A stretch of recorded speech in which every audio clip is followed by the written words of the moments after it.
Alright, so guys, welcome to our vlog once again. Ito, at meron tayong parcel na bubuksan. Ito nga pala yung baterya na binili natin sa may TikTok shop. Alright, so guys, 3 point something volts yan at saka 500 milliampere or 5,000 yata, I don't know. So ilalagay natin dito sa solar kasi hindi siya guys tumatagal ng matagal talaga. Alright, so mga something like 11 going to 12 lang is ano na siya, wala nang liwanag pero may ilaw. Alright, so guys, eto na nga, bubuksan na nga natin yan. Salamin nga pala guys yung harapan nitong ano na to, floodlight or solar floodlight. Okay, so ngayon ang gagawin natin dyan, papalambutin natin guys yung ano nyan, yung glue sa may gilid.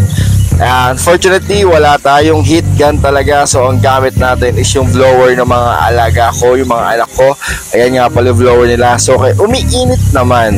Okay, kaya lang hindi sapat yung init para mapalambot yung sealant na nakadikit dito sa may loob ng salamin na to. Salamin nga pala guys yung nakalagay sa mga floodlights natin. Alright, sa mga solar lights, salamin yan guys.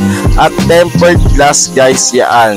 Okay, so talagang kahit mainit or malamig, pwede yan. At syempre guys, hindi naman natin pwede yan basagin basta-basta.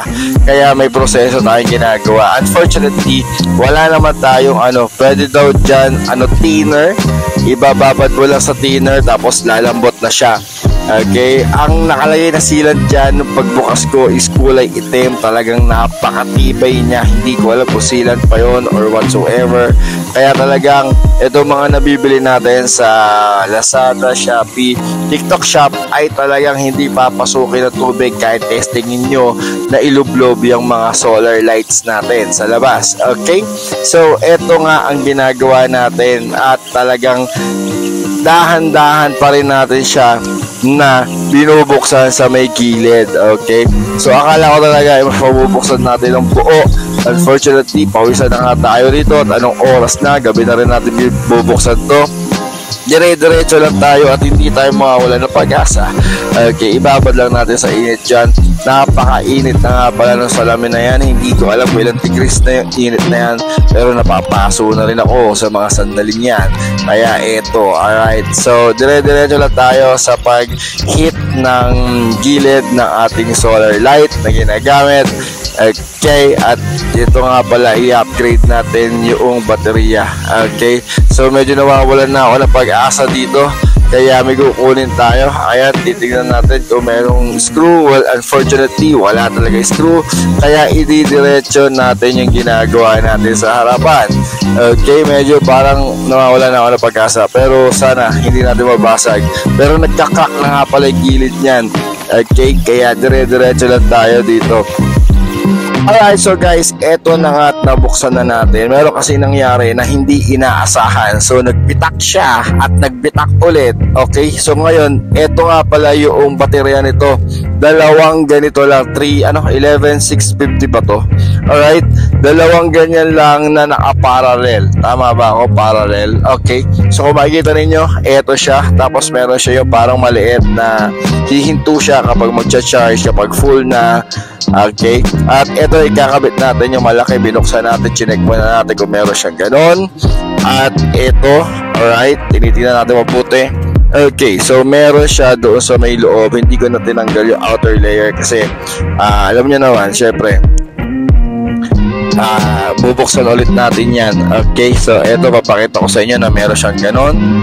Alright, medyo madaming medyo madaming balat. Ito siya, meron siya dito sa may gitna. Ayan, alright, so ngayon ilalagay na ulit natin yan. Tapos syempre kailangan nakadikit yan para safe siya pag nilagay natin sa loob. So ang gagawin natin dito guys, ito yung ilalagay nating baterya dyan sa ating solar. Ang gagawin lang natin dyan, itatap lang natin siya sa may wire. Hindi na tayo magsasolder.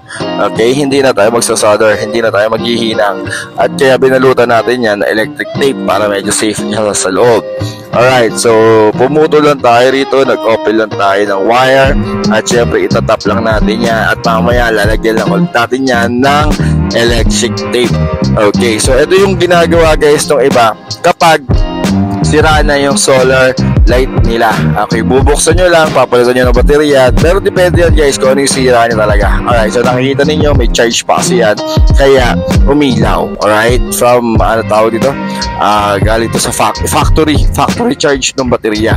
Okay, ilalagay ko nga pala mamaya doon sa baba kung talagang gusto nyong bumili ng ganito, alright, ng baterya, o gusto nyong i-upgrade yung baterya ninyo, kasi tingnan nyo naman 11,650, dalawa lang, so hindi talaga tatagal yon. Okay, so ngayon meron tayo mas malaki rito baterya, kaya yan yung ilalagay natin dito. Okay, pero ngayon umaabot na siya ng mga 1 yata, mga something like that. Pero target talaga sa solar, syempre 24 hours sana siya. So eto na, nailagay na natin yung mga wires guys. Maglalagay na tayo ng electric tape do sa mga wires na itatap natin. Magtatap lang tayo rito. Okay, tapos mamaya yung nabasag natin, ididikit natin yan.